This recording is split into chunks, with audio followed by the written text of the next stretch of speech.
अस्सलामुअलैकुम, वेलकम आप सभी का इस नई वीडियो में। तो आज का ये वीडियो आप लोगों के लिए काफ़ी ज़्यादा इंपॉर्टेंट रहने वाला है। आज इस वीडियो में मैं आपके साथ डिस्कस करने वाला हूँ जेकेबीओपी बी फार्म और डी फार्म का जो हमारा एंट्रेंस हुआ था उसके एक्सपेक्टेड कट ऑफ के बारे में हम इस वीडियो में आपके साथ डिस्कस करेंगे। ये वीडियो आप लोगों के लिए काफ़ी ज़्यादा इंपॉर्टेंट रहने वाला है। वीडियो को पूरा एंड तक देख लेना, चैनल को भी सब्सक्राइब कर देना और उसके अलावा व्हाट्सएप पर टेलीग्राम ग्रुप दोनों ज्वाइन कर देना। दोनों की लिंक आपको डिस्क्रिप्शन में मिल जाएगी। तो चलिए वीडियो को शुरू कर लेते जान लेते यहाँ पे जेकेबीओपी बी फार्म और डी फार्म के एक्सपेक्टेड कट ऑफ के बारे में। तो देखिए, कट ऑफ डिस्कस करने से पहले हमें जो वो 2-3 चीज़ों के बारे में पता होना चाहिए। सबसे पहले हमें पता होना चाहिए कि सीट्स हमारे पास कितनी है, दूसरा हमें पता होना चाहिए कि कैंडिडेट्स कितनी है, तीसरा हमें पता होना चाहिए कि लेवल ऑफ पेपर यहाँ पे क्या रहा। ठीक, तीनों चीज़ें हमें पता है, सीट्स भी पता है, कैंडिडेट्स का भी थोड़ा सा आइडिया है और लेवल ऑफ पेपर का भी यहाँ पे हमें आइडिया है। ठीक, एंट्रेंस आप लोगों ने दिया होगा, आपके हिसाब से आपका कितना स्कोर आ रहा है तो कमेंट सेक्शन में हमें जरूर पिन कर देना, क्योंकि आंसर कीज आ चुकी हैं, आप लोगों ने स्कोर अपना यहाँ पे कैलकुलेट किया होगा। ये जो कट ऑफ मैं आपको बोल रहा हूँ ये आपका टेंटेड है, ये ऊपर नीचे भी जा सकता है। कट ऑफ को डिस्कस करने से पहले आपको पता होना चाहिए कि इस बार जो रिजर्वेशन पॉलिसी है वो यहाँ पे जेकेबीओपी में न्यू रिजर्वेशन पॉलिसी इंप्लीमेंट हुई है,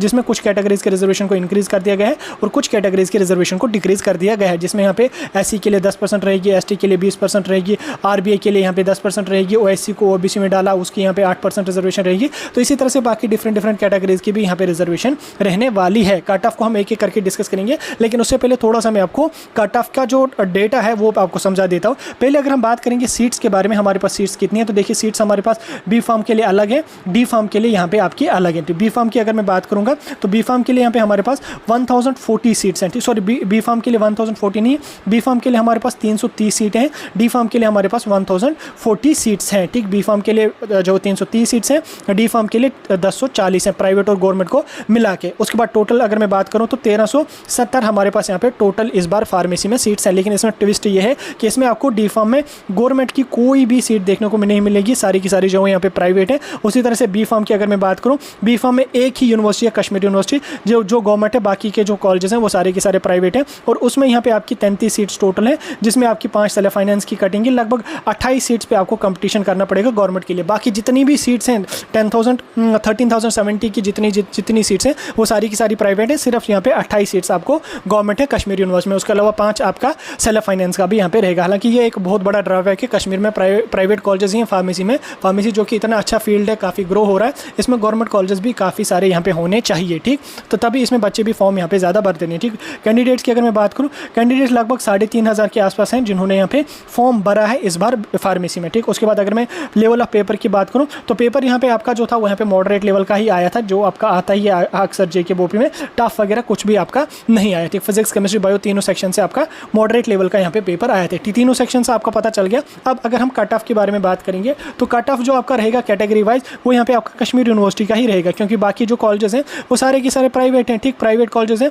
उनमें रिजर्वेशन वगैरह कुछ नहीं होती, उनमें सभी बच्चों को ओपन मेरिट रखा जाता है, तो उसमें आपकी आरबीआई वगैरह कुछ भी काम आने वाली नहीं है। कश्मीर यूनिवर्सिटी की अगर मैं बात करूँगा, अगर आप ओपन मेरिट से हैं, ठीक, ओपन मेरिट में अगर आप हैं तो अराउंड अगर आपका 85 या 80 के आसपास आपका स्कोर आता है तो आप खुद को यहाँ पे सेफ समझ सकते हो। आउट ऑफ 20 अगर आपका 85 आ रहा है तो आप खुद को सेफ समझ सकते हो कि आपको कश्मीर यूनिवर्सिटी में जो यहाँ पे बी फार्म की सीट निकल जाएगी, क्योंकि ओपन मेरिट की ऑलरेडी रिजर्वेशन इन्होंने कम कर दी है, तो कट ऑफ इसका यहाँ पे आपका ज़्यादा जाने के चांसेस रहेंगे। 85 के अराउंड अगर आपका आ रहा है तो आप खुद को सेफ यहाँ पे मान सकते हो। उसके बाद अगर मैं आरबीआई की बात करूँगा, आरबीआई जिसकी यहाँ पे 10% रिजर्वेशन है, तो आरबीआई में यहाँ पे अगर मैं बताऊँ तो लगभग आपका 80 या 79 के आसपास या 78 के आसपास यहाँ पे आपका इसमें कट ऑफ जाने के चांसेस हैं। यानी कि 75 के प्लस अगर आपका स्कोर है, 80 के अराउंड आपका स्कोर आ रहा है और आरबीआई कैटेगरी से हो तो खुद को सेफ मान सकते हो। कंपटीशन बहुत ज़्यादा है, 3500 बच्चे हैं जिनका मैक्सिमम बच्चों का टारगेट कश्मीर यूनिवर्सिटी होता है। उसके बाद अगर मैं एससी एसटी की बात करूँगा तो इन दो कैटेगरीज में लगभग आपका 60 के अराउंड भी यहाँ पे कट ऑफ जाने के चांसेस रहेंगे। उसी तरह से बाकी ओएससी वगैरह जो है उसमें भी यहाँ पे ओएससी जो है इसमें 8% इन्होंने रिजर्वेशन रखी है, रिजर्वेशन इसकी इंक्रीज करी है, तो इसकी भी यहाँ पे लगभग 65% के आसपास आपका यहाँ पे कट ऑफ जाने के चांसेस रहेंगे। बाकी ओपन मेरिट आरबीआई वगैरह इनमें कट ऑफ आपका ज़्यादा जाता है, एससी एसटी में कट ऑफ आपका कम जाएगा, ओआईसी में भी थोड़ा सा यहाँ पे आपका ज़्यादा कट ऑफ जाएगा। ओआईसी में आप मान के चलो कि 70 के आसपास अगर आपका बन रहा है तो आप ओआईसी में यहाँ पे आ सकते हो। बाकी अदर कोई कैटेगरी अगर आपकी है तो उसमें भी अगर आपका 70 के अराउंड आ रहा है तो आप कश्मीर यूनिवर्सिटी को एक्सपेक्ट कर सकते हो। अदरवाइज अगर कम आ रहा है तो आप जो है वो प्राइवेट में यहाँ पे जाने के चांसेस हैं। अगर आप ओपन मेरिट से हो तो प्राइवेट में आपकी सीट यहाँ पे डेफिनेटली मिलेगी, लेकिन कैटेगरी में आपकी 70 के अराउंड आपका जाएगा। ओपन मेरिट में आपका 80 के प्लस यहाँ पे कट ऑफ जाने के चांसेस है। बाकी के कॉलेजेस है वो सारे के सारे यहाँ पे प्राइवेट है, उनमें अगर आपका 30-20 के आसपास भी स्कोर है तो भी आपको मिल जाएगा। वो डिपेंड करेगा कितने बच्चों को ये काउंसलिंग में बुलाएंगे। वैसे ये सारे के सारे बच्चों को काउंसलिंग में बुलाएंगे क्योंकि सीट्स इनके पास काफ़ी ज़्यादा है और बच्चे यहाँ पे काफ़ी कम है, तो उसमें आपको घबराने वाली कोई भी बात यहाँ पे नहीं है। फिलहाल जो कट ऑफ के बारे में थोड़ा सा एक टेंटेटिव आइडिया था मैंने आपको दे दिया। कोई डाउट होगा मुझे कमेंट सेक्शन में पूछ सकते हैं।